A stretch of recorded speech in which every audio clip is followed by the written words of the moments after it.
Hey everyone, तो next हमारा जो क्वेश्चन है वो है निम्न में से कौन अपने पद की शपथ नहीं लेते।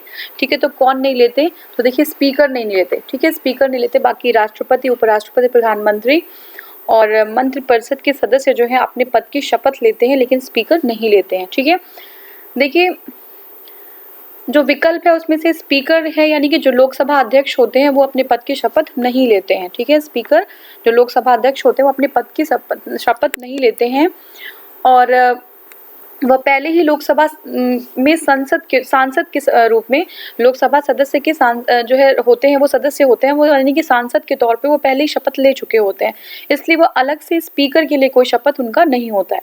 ठीक है, तो ये हो गया हमारा। नेक्स्ट, निम्नलिखित में से कौन अपने पद की शपथ नहीं लेता, तो कौन नहीं लेता, तो ये जो है स्पीकर है वो नहीं लेते। ठीक है, अभी हमने देख लिया था। और नेक्स्ट जो है लोकसभा के स्पीकर का निर्वाचन होता है। ठीक है, निर्वाचन होता है कैसे, संसद के सभी सदस्यों के द्वारा, प्रत्यक्ष रूप से जनता के द्वारा, लोकसभा के सभी सदस्यों के द्वारा और लोकसभा में बहुमत प्राप्त दल के सदस्यों के द्वारा। तो देखिए संसद के सभी सदस्यों द्वारा क्यों होगा, है ना, राज्यसभा से क्या मतलब है, तो लोकसभा के द्वारा होता है और प्रत्यक्ष रूप से जनता के द्वारा नहीं, वो संसद के जो है सांसद के रूप में वो जो है चुने जाते हैं। लेकिन जब उनका स्पीकर के लिए निर्वाचन होता है तो लोकसभा के जो सभी सदस्य हैं वो जो है उनको निर्वाचित करते हैं। ठीक है, लोकसभा का अध्यक्ष अपना त्यागपत्र किसे सौंपते हैं, तो ये जो है उपाध्यक्ष को, अध्यक्ष उपाध्यक्ष को और उपाध्यक्ष अध्यक्ष को।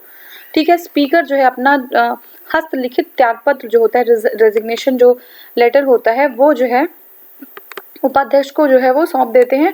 ये हमारा है आर्टिकल 94 ख में, आर्टिकल 94 बी में। ठीक है, लोकसभा के अध्यक्ष और उपाध्यक्ष का चयन मतदान पद्धति से उपस्थित संसद के सदस्यों में से होता है। ठीक है, बाहर का कोई नहीं होता, संसद के जो सदस्य होते हैं वही जो है अध्यक्ष या उपाध्यक्ष बन सकते हैं लोकसभा में। लोकसभा अध्यक्ष अपना त्यागपत्र संबोधित किसे करते हैं, तो ये करते हैं उपाध्यक्ष को। कंफ्यूज नहीं होना कि प्रधानमंत्री, राष्ट्रपति और उपराष्ट्रपति, किसी को नहीं, उपाध्यक्ष को करते हैं वो। लोकसभा के अध्यक्ष को कैसे हटाया जा सकता है, तो देखिए ये जो है लोकसभा के सभी सदस्यों के बहुमत से पारित संकल्प के द्वारा, लोकसभा के सभी सदस्यों से के बहुमत से पारित संकल्प द्वारा हटाया जा सकता है। 94 ग के अनुसार लोकसभा के तत्कालीन सभी सदस्य बहुमत से पारित संकल्प के द्वारा लोकसभा अध्यक्ष के उनके पद से हटाया जा सकता है, लेकिन ऐसा संकल्प तब तक प्रस्तावित नहीं किया जाएगा जब तक इस आशय की कम से कम 14 दिन पूर्व लिखित सूचना न दी जाए। ठीक है, तो हटाने की, अगर हटाया जा रहा है तो उसके पहले 14 डेज पहले ही उनको जो है ये इन्फॉर्म कर देना है कि ये जो है प्रक्रिया चल रही है, और बिना सूचना के उनको हटाया नहीं जा सकता है। और हटाया कैसे जाएगा, बहुमत से पारित संकल्प। ठीक है, किसके बहुमत से, लोकसभा के सभी सदस्यों के बहुमत से पारित संकल्प के द्वारा उनको हटाया जा सकता है। ठीक है, नेक्स्ट जो हमारा क्वेश्चन है वो है लोकसभा अध्यक्ष को उनके कार्यकाल की समाप्ति के पूर्व पद से हटाया जा सकता है। ठीक है, तो बिल्कुल हटाया जा सकता है ये, और ये लोकसभा की सभा इस आशय का प्रस्ताव अगर पारित कर देती है, इस आशय पर कोई प्रस्ताव पारित कर देती है तो बिल्कुल हटाया जा सकता है। ठीक है, लोकसभा के अध्यक्ष को हटाया कैसे जा सकता है, तो ये जो है आपका लोकसभा के कुल सदस्यों के बहुमत द्वारा प्रस्ताव जो है पारित करके हटाया जा सकता है। लोकसभा के अध्यक्ष के पद के विषय में निम्नलिखित में से कौन सा कथन सही है, विचार करना हमें। तो देखिए, वह राष्ट्रपति के प्रसाद पर्यंत पद धारण करते हैं। वह आवश्यक नहीं है कि वो अपने निर्वाचन के समय वह सदन का सदस्य हो, परंतु उसे अपने निर्वाचन के 6 माह के भीतर सदन का सदस्य होना पड़ेगा। यदि वह त्यागपत्र देना चाहें तो अपना त्यागपत्र उपाध्यक्ष को संबोधित कर सकते हैं। तो देखिए जो बी होगा ये केवल 3 ही सही है हमारे, क्योंकि हमें पता है कि अगर वो रिजाइन करना चाह रहे हैं तो वो अपना उपाध्यक्ष को जो है अपना त्यागपत्र दे सकते हैं रिटर्न फॉर्म में। ठीक है, लेकिन ये जो है राष्ट्रपति के प्रसाद पर्यंत पद धारण नहीं करते, और जो है ऐसा नहीं हो सकता कि वो अध्यक्ष बन गए और लोकसभा के सदस्य ना हो। तो देख लीजिए एक बार एक्सप्लेनेशन। लोकसभा अध्यक्ष को लोकसभा के सदस्यों द्वारा अपने बीच में से ही किसी सदस्य को चुना जाता है, इसलिए उनको सदस्य होना पहले जरूरी है और फिर वो जो है लोकसभा के अध्यक्ष हो सकते हैं। तो ये हो गया हमारा गलत। साथ ही लोकसभा के सदस्य ही प्रस्ताव पारित करके उन्हें हटा सकते हैं। ठीक है, अनुच्छेद 94 ख के तहत जब वो त्यागपत्र देते हैं तो वह त्यागपत्र लोकसभा के उपाध्यक्ष को ही वो सौंपते हैं। ठीक है, तो ये हो गया हमारा। अब है स्पीकर के पद के विषय में निम्नलिखित कथनों में देखे हैं कौन सा सही है हमें देखना है। वह राष्ट्रपति के जो है के साथ पर्यंत पद धारण करते, तो ये गलत हो गया। ठीक है, दूसरा है ये आवश्यक नहीं है कि अपने निर्वाचन के समय जो है सदन का सदस्य हो, परंतु निर्वाचन के 6 महीने, ये भी गलत हो गया। उनको सदस्य में से ही किसी एक को अध्यक्ष चुनना होता है, तो वो तो होना ही पड़ेगा सदस्य। ठीक है, नेक्स्ट है आपका यदि सामान्य अवधि से पूर्व संसद को भंग कर दिया जाए तो उसे अपना पद छोड़ना पड़ता है, ऐसा भी नहीं है। और ये जो है हमारा, ये वह त्यागपत्र देना चाहे तो अपना त्यागपत्र उपाध्यक्ष को सौंप सकते हैं, बिल्कुल सही है ये। प्रोटेम स्पीकर का कर्तव्य क्या होता है? देखिए, स्पीकर की अनुपस्थिति में सदन की कार्यवाही का संचालन करना, सदस्यों को शपथ दिलाना, स्थानापन्न रूप से स्पीकर का कार्य करना जब स्पीकर के चुनाव की संभावना न हो। ठीक है, केवल सदस्यों के चयन प्रमाण पत्रों को चेक करना कि वह सही है कि गलत है। तो ये आपका शपथ दिलाने के लिए, जब नई लोकसभा का गठन हुआ होता है तो कोई स्पीकर, कोई अध्यक्ष, कोई उपाध्यक्ष नहीं होते हैं, तो ऐसी स्थिति में जो सीनियर मोस्ट जो मेंबर होंगे उनको जो है प्रोटेम स्पीकर का दर्जा दिया जाता है ताकि वो और लोगों को शपथ दिला सकें। तो ये जो है पूरा होता है। ठीक है, तो ये क्या करते हैं, वरिष्ठतम जो सदस्य हैं प्रोटेम स्पीकर हो जाते हैं और नवनिर्वाचित सदस्यों को शपथ दिलवा सकते हैं। ये तथा स्पीकर को चुनाव तक, स्पीकर के चुनाव तक सदन की अध्यक्षता वो करते हैं, प्रोटेम स्पीकर। ठीक है, किस प्रोटेम स्पीकर समानतः किसे नियुक्त किया जाता है? तभी हमने देख लिया था कि नवनिर्वाचित लोकसभा के वरिष्ठतम सदस्य में से एक को। ठीक है, तो ये हमारा सी हो जाएगा। लोकसभा का अध्यक्ष स्पीकर अपने कास्टिंग वोट का प्रयोग कर सकते हैं वर्तमान सरकार को बचाने के लिए, संविधान में संशोधन के मामले में और आपातकाल में, और जब वोट बराबर हो। देखिए, जब वोट टाई की कंडीशन में होती है तब वो अपना जो है वोट दे सकते हैं। इसी को कास्टिंग वोट या निर्णायक मत कहते हैं। निर्णायक कब होगा? जब टाई होगा तो वो दे देंगे, तो उनका जो है वोट जो है निर्णायक हो जाएगा, तो इसलिए उसको टाई की सिचुएशन में दिया जाता है। तो देखिए, इंपॉर्टेंट है, आर्टिकल 101 के तहत लोकसभा के जो स्पीकर है अपना कास्टिंग वोट निर्णायक मत में केवल तब करते हैं जब किसी विषय के संदर्भ में हुए मतदान सत्ता पक्ष और विपक्ष दोनों के वोट बराबर हो जाते हैं। तो ऐसी स्थिति में वो टाई के जो है कंडीशन में अपना वोट दे देते हैं। और अनुच्छेद 96(2), ठीक है, कब? 96(2) के तहत वो जो है उसे पद से हटाने के प्रस्ताव पर प्रथमतः मत देने का अधिकार है। अनुच्छेद 96(2) के तहत उसे पद से हटाने के प्रस्ताव पर प्रथमतः मत देने का अधिकार है, किंतु बराबर रहने की दशा में मत देने का अधिकार नहीं। अगर उनको अध्यक्ष पद से हटाया जा रहा है, स्पीकर के पद से, तो वो फर्स्ट इंस्टेंस में अपना वोट दे सकते हैं, लेकिन टाई की कंडीशन में तब वो वोट नहीं देंगे। तो ये याद रखिएगा। दो सिचुएशन है, एक 100 है, आर्टिकल 100, और एक है 96। दोनों अलग अलग चीजें कहती हैं। नेक्स्ट हमारा संविधान का निम्न अनुच्छेदों में से कौन एक उपबंधित करता है कि मत बराबर होने की दशा में लोकसभा के अध्यक्ष का मत निर्णायक होगा और उसका जो है प्रयोग करेगा? तो देखिए, हमारा दो था, एक 100 था और एक 96 था। देखते हैं ना, यहाँ 96(2) और एक 101। तो देखिए, ये 100 है, अनुच्छेद 100। ठीक है, नेक्स्ट है लोकसभा के प्रक्रिया और कार्य संचालन नियम के अंतर्गत 377 के अधीन लोकसभा के सदस्यों द्वारा एक दिन में अधिकतम कितने मामले उठाए जा सकते हैं? तो देख लीजिए, जो नियम है, ठीक है, ये कोई आर्टिकल नहीं है, नियम होते हैं कुछ अपने संविधान, जो हमारे पार्लियामेंट है, जो चाहे वो राज्यसभा चाहे लोकसभा हो, तो उसको संचालन करने के लिए कुछ नियम बनाए जाते हैं। ठीक है, तो नियम जो है 377 जो है उसके अधीन लोकसभा के सदस्यों द्वारा एक दिन में अधिकतम कितने मामले उठाए जा सकते हैं? तो देखिए, एक दिन में अधिकतम जो मामलों की संख्या वो 20 है। ठीक है, 20 से ज्यादा मामले नहीं उठाए जा सकते। 2005 में, वर्ष 2005 में नियम 377, ठीक है, 377 के अंतर्गत सदस्यों द्वारा उठाए जाने वाले मामलों की संख्या को जो है प्रतिदिन 15 से बढ़ाकर 20 कर दिया गया। मतलब 15 मामले एक दिन में उठा सकते थे 2005 के पहले, लेकिन 2005 में 333 के अंतर्गत जो रूल 377 है, अब उसको 15 से 20 जो है कर दिया गया। 20 मामले पर डे उठा सकते हैं। लोकसभा के प्रथम अध्यक्ष कौन थे? तो आप सभी लोग को पता है, जीवी मावलंकर थे। ठीक है, प्रथम अध्यक्ष कौन थे? जीवी मावलंकर थे। ठीक है, देखिए, जीवी मावलंकर ने अपनी पूरी टर्म कंप्लीट नहीं की थी, उसके बाद उनकी जो है डेथ हो गई थी, तो उनकी जगह पे कौन बने थे ये आप बता सकते हैं एक बार, किसमें? कमेंट सेक्शन में। ठीक है, पहली लोकसभा के गठन के पश्चात इनकी जो बैठक थी वो 13 मई, कब? अब ये आता है एग्जाम में कि प्रथम बैठक कब हुई थी। ठीक है, लोकसभा के गठन के पश्चात इसकी प्रथम बैठक 13 मई 1992 में हुई थी और 15 मई 1992 को गणेश वासुदेव मावलंकर लोकसभा के प्रथम अध्यक्ष बन गए थे। लेकिन अब इसमें दे दिया है, देख लीजिए, अपनी मृत्यु जो है उनकी 27 फरवरी 1956 को हुई थी। इस पर पद पर पहली लोकसभा के शेष कार्यकाल जो है, तो आप जो है अगर आपने कमेंट किया होगा तो अच्छी बात है, नहीं तो यहाँ पे उत्तर दिया ही हुआ है कि जो शेष कार्यकाल है उनकी मृत्यु के बाद, वो एम अनंत शयनम, क्या नाम है? एम अनंत शयनम आयंगर ने वो जो है, जो बचा हुआ कार्यकाल था, उन्होंने जो है एम अनंत शयनम आयंगर ने उसको एज अ स्पीकर निभाए वो, ठीक है, उतने टाइम के लिए। नेक्स्ट हमारा है भारत के प्रथम लोकसभा के पहले अध्यक्ष कौन थे? तो हमने देख लिया जीवी मावलंकर जी थे प्रथम अध्यक्ष, ठीक है। प्रथम स्पीकर जिनके विरुद्ध लोकसभा में अविश्वास प्रस्ताव लगाया गया, तो कौन थे वो? तो वो हमारे जीवी मावलंकर थे, पहले ही अध्यक्ष थे और उनके ऊपर अविश्वास प्रस्ताव लगाया गया था, लेकिन क्या हो गया था कि अस्वीकृत कर दिया था बाद में लोकसभा के द्वारा। देख लेते हैं 15 दिसंबर 1954 को आचार्य जेबी कृपलानी, ठीक है, किसने? आचार्य जेबी को पूछ लेगा किसने लगाया था, तो जेबी कृपलानी के सहित विपक्ष के 21 सदस्यों द्वारा लोकसभा के प्रथम अध्यक्ष गणेश वासुदेव मावलंकर के विरुद्ध अविश्वास प्रस्ताव जो है लगाया गया था। इसके विरुद्ध यह प्रस्ताव 18 दिसंबर 1954 को लोकसभा द्वारा अस्वीकृत कर दिया गया था। ये जो है लोकसभा द्वारा अस्वीकृत कर दिया गया था, ठीक है। नेक्स्ट है लोकसभा की प्रथम महिला अध्यक्ष, आप सभी लोग को पता होगा मीरा कुमार जो है पहली जो है महिला अध्यक्ष थी। तो कौन सी लोकसभा थी? वो 15वीं लोकसभा थी। और अभी प्रेजेंट की कौन सी, ये भी बता दीजिएगा। तो 15वीं लोकसभा की अध्यक्ष मीरा कुमार ही लोकसभा की प्रथम महिला अध्यक्ष थी। जून 2009 में इस पद के लिए चुनी गई थी और वर्तमान में 17वीं, अब देखिए वर्तमान भी दिया हुआ है, तो अभी प्रेजेंट जो है कौन सा है? 17वीं जो है लोकसभा चल रही है और उसके अध्यक्ष जो है ओम बिरला जी हैं, ठीक है। लोकसभा के वर्तमान उपाध्यक्ष कौन है? तो वर्तमान अध्यक्ष तो कौन है? अध्यक्ष ओम बिरला जी हैं, लेकिन ये 1999 का पूछ रहा है, तो आपको इस जो है अभी तक का बताना है हमें। देख लीजिए, ये 24 जनवरी 2020 की स्थिति के अनुसार लोकसभा अध्यक्ष भारतीय जनता पार्टी के ओम बिरला, जबकि उपाध्यक्ष का पद रिक्त है, ठीक है, उपाध्यक्ष का पद रिक्त है, जो अध्यक्ष है वो ओम बिरला जी हैं, ठीक है।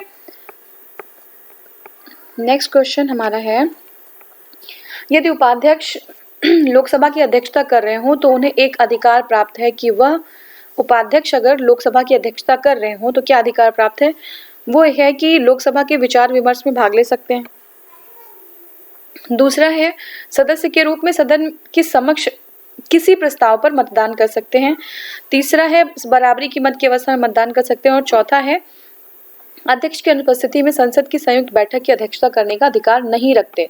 तो देखिए बराबरी के मत में, क्योंकि जो है देखिए लोकसभा अध्यक्ष नहीं है तो उपाध्यक्ष कर रहे हैं, है ना, तो अध्यक्ष को ये जो है अधिकार प्रदान है, तो उपाध्यक्ष जो है उन करें तो उनको भी अधिकार होता है कि बराबरी की मत की अवस्था में वो कास्टिंग वोट अपना कर सकते हैं, ठीक है। देखिए लोकसभा का अध्यक्ष का पद रिक्त होने पर सदन की बैठक में अध्यक्ष की अनुपस्थिति में उपाध्यक्ष अध्यक्ष के तौर पर कार्य करते हैं और संसद के दोनों सदनों की संयुक्त बैठक में अध्यक्ष की अनुपस्थिति में उपाध्यक्ष पीठासीन होते हैं, ठीक है। यह सॉरी अध्यक्ष की तरह उपाध्यक्ष भी जब पीठासीन होते हैं तो पहली बार मत नहीं दे सकते, फर्स्ट इंस्टेंस में वो वोट नहीं करते, लेकिन अगर मत बराबर होने की दशा है तो उस स्थिति में वो वोट करते हैं, कास्टिंग वोट, ठीक है।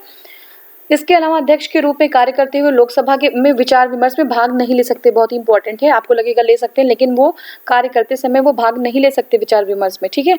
जब अध्यक्ष पीठासीन होता है तो उपाध्यक्ष सदन के अन्य सदस्यों की तरह होता है, ठीक है। जब अध्यक्ष पीठासीन होंगे तो उपाध्यक्ष जो है जैसे नॉर्मल मेंबर्स हैं, सांसद हैं, वैसे ही वो भी होते हैं। उस स्थिति में उन्हें बोलने, कार्यवाही में भाग लेने और किसी भी प्रश्न पर मत देने का अधिकार होता है। जब वो उपाध्यक्ष जो एक नॉर्मल जो है सांसद की तरह होते हैं तो उनको बोलने का, कार्यवाही में भाग लेने का और किसी भी प्रश्न पर मत जो है मत देने का अधिकार है। लेकिन जब वो अध्यक्ष नहीं होते, उनकी प्रेजेंस में उपाध्यक्ष अध्यक्ष की तरह काम करते हैं तो उन्हें जो है बोलने का और विचार विमर्श करने का अधिकार नहीं होता, ठीक है। निम्नलिखित में से कौन प्रथम जनजातीय लोकसभा अध्यक्ष थे? तो कौन थे प्रथम जनजातीय लोकसभा अध्यक्ष? तो देखिए ये थे आपके मनोहर जोशी, ठीक है, तो ये आपके थे PM संगमा, ठीक है।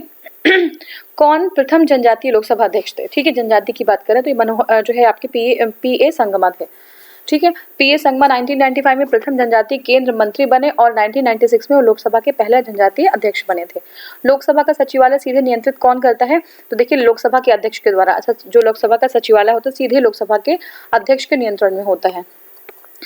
सचिवालय लोकसभा के अध्यक्ष के निर्देश और नियंत्रण में कार्य करता है और उसे सचिवालय के कर्मचारियों, सदन के परिसर पर और सदन भवन संपदा पर सर्वोच्च जो है अधिकार प्राप्त होता है। वह अपने इस प्राधिकार का प्रयोग लोकसभा के महासचिव की सहायता से करते हैं, ठीक है। नेक्स्ट हमारा है लोकसभा महासचिव प्रत्यक्ष रूप से किसकी देखरेख में कार्य करते हैं? तो लोकसभा जो सचिवालय है, लोकसभा सचिवालय किसके जो है देखरेख में कार्य करते हैं? तो लोकसभा अध्यक्ष के, ठीक है। अभी जस्ट देखा था हमने। लोकसभा चुनाव के मामले में सामान्य वर्ग के उम्मीदवारों तथा अनुच्छेद, ठीक है, सॉरी ये जो है आपका हिंदी में है कुछ के उम्मीदवारों द्वारा जमा की जाने वाली जमानत राशि कितनी है, ठीक है ना। तो देखिए जमानत राशि कितनी होती है हमें लोकसभा के चुनाव के मामले में सामान्य वर्ग के उम्मीदवारों के लिए।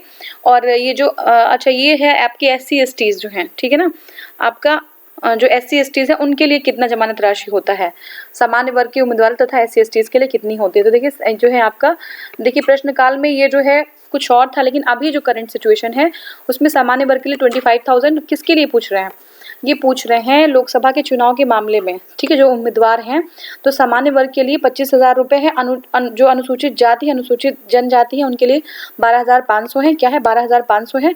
और राज्य विधानसभा के लिए 10,000 रुपये है, नॉर्मल जो सामान्य है जनरल जो कैटेगरी से बिलोंग करते हैं, और जो अनुसूचित जाति और जनजाति उनके लिए 5,000 रुपये, ध्यान रखिएगा। हाफ बिल्कुल है। तो जो है लोकसभा के लिए 25,000 नॉर्मल, जो जनरल है सॉरी जनरल के लिए, और जो आपके जनजाति अनुसूचित जाति जनजाति उनके लिए 12,500 है, ठीक है। और जो राज्य विधानसभा है उनके जनरल्स के लिए 10,000 रुपये और अनुसूचित जाति जनजाति के लिए 5,000 रुपये, याद रखिएगा, ठीक है। नेक्स्ट हमारा है लोकसभा के किसी विधेयक पर आम बहस निम्नलिखित में से किस स्तर पर होती है, आम बहस किस स्तर पर होती है। तो देखिए द्वितीय वाचन में होती है, आम जो बहस होती है वो द्वितीय वाचन में होती है। देखिए विधेयक को पुनर्स्थापित करने का उपक्रम उसका प्रथम वाचन होता है, ठीक है। द्वितीय वाचन में विधेयक पर विचार विमर्श होता है और सभा के सदस्य इसी स्तर पर आम बहस करते हैं। द्वितीय वाचन में ही जो सेकेंड वाचन होता है उसमें ही सभा विधेयक को प्रवर समिति या दोनों सभाओं की संयुक्त समिति को सौंप सकती है।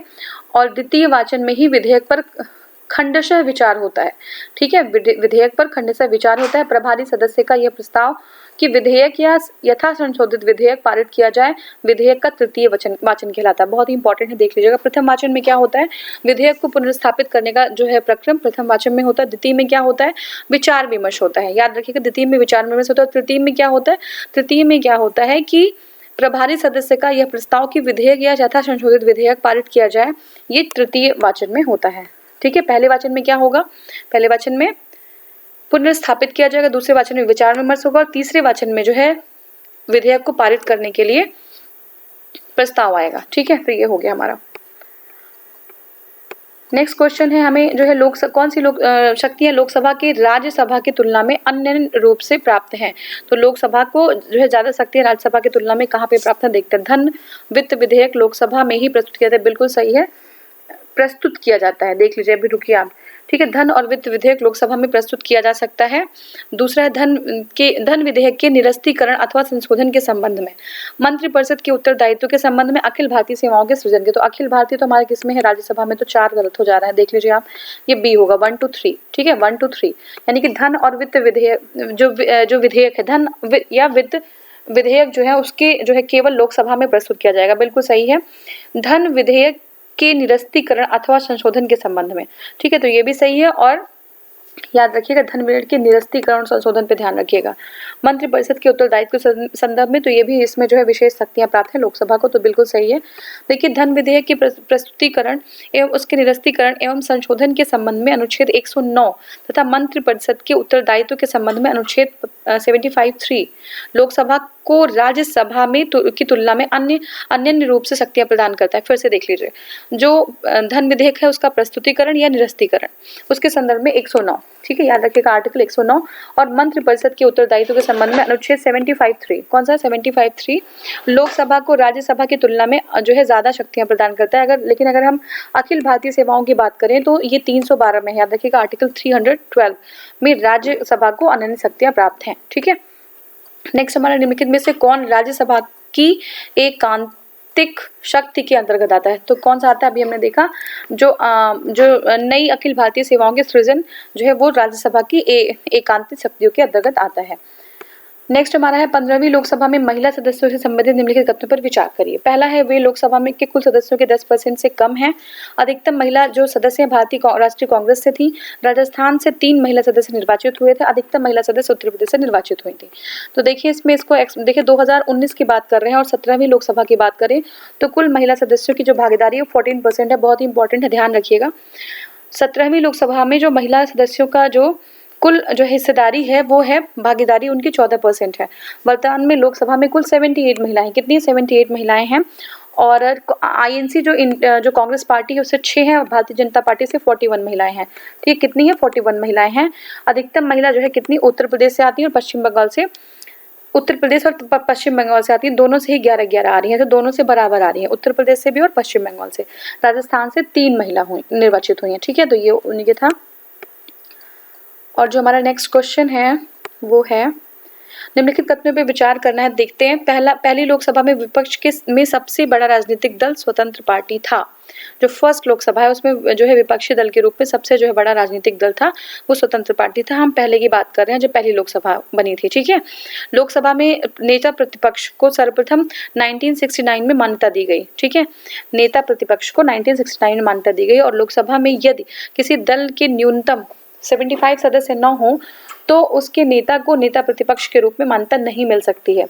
देखिए, ये हो जो है सिर्फ 2 हमारा सही है, बी सही है। बी कौन सा है? तो ये बी जो हमारा ये है कि लोकसभा में यदि किसी दल के जो है दल के न्यूनतम 75 सदस्य ना हो तो उसके नेता को नेता प्रतिपक्ष के रूप में मान्यता नहीं मिल सकती। ये हो गया हमारा। ठीक है, देखिए 2 सत्य है लेकिन अन्य जो है कथन सही नहीं है। प्रथम लोकसभा के चुनाव 489, मैंने बार-बार देखिए 489 हम लोगों ने बार-बार रिपीट किया है कि लोकसभा के जो चुनाव में कितनी पहले सीटें थी, 489 सीटों के लिए चुनाव हुआ था, जिसमें से भारतीय राष्ट्रीय कांग्रेस को 364, तो INC को 364 सीटें प्राप्त हो गई थी और उसको जीत हासिल हो गई थी। दूसरे नंबर पे 16 सीटें प्राप्त करने वाली कम्युनिस्ट पार्टी ऑफ इंडिया थी। ठीक है, कम्युनिस्ट CPI थी, कम्युनिस्ट पार्टी ऑफ इंडिया विपक्ष में सबसे बड़े राजनीतिक दल में था। ठीक है, और यहाँ पे जो है क्या था? यहाँ पे था आपका स्वतंत्र पार्टी, तो स्वतंत्र पार्टी नहीं था बल्कि CPI था। ठीक है, कम्युनिस्ट पार्टी ऑफ इंडिया था। कितनी वोट थी, सीट्स थी उनकी? 16 सीटें थी। सर्वप्रथम 1969 में लोकसभा के नेता प्रतिपक्ष को मान्यता प्राप्त हुई और यहाँ पे क्या था? लोकसभा में अच्छा, ये यही सही है हमारा, तो ये हमारा गलत है। ठीक है, तो लोकसभा में 1969 में लोकसभा के नेता प्रतिपक्ष को मान्यता प्राप्त हुई थी। इस रूप में INC के राम सुभग सिंह को चुना गया था। तो इंडियन नेशनल कांग्रेस के राम सुभग सिंह को जो है चुना गया था नेता प्रतिपक्ष। लोकसभा के किसी दल के नेता प्रतिपक्ष के रूप में मान्यता मिलने के लिए उस दल के लोकसभा के कुल सदस्य संख्या के 10% सांसद होने आवश्यक हैं। ठीक है, तो यहाँ पे 75 सांसद नहीं, 10% होने आवश्यक हैं, 75 नहीं। ठीक है, 10% होने आवश्यक हैं। ठीक है, 10% सांसद होने आवश्यक है। फिर से देख लीजिए, लोकसभा में किसी दल के नेता को नेता प्रतिपक्ष के रूप में मान्यता मिलने के लिए उस दल के लोकसभा में कुल सदस्य 10% जो है सांसद होने जरूरी हैं, तभी वो जो है वहाँ पे नेता प्रतिपक्ष को चुना जा सकेगा। 75 नंबर नहीं चाहिए, हमें 10% होना जरूरी है। ठीक है, तो ये क्वेश्चन जो है ये हमने कंप्लीट कर दिया संसद 1, और संसद 2 को जो है हम नेक्स्ट वाली वीडियो में कवर करेंगे। Thank you so much for watching. Thank you.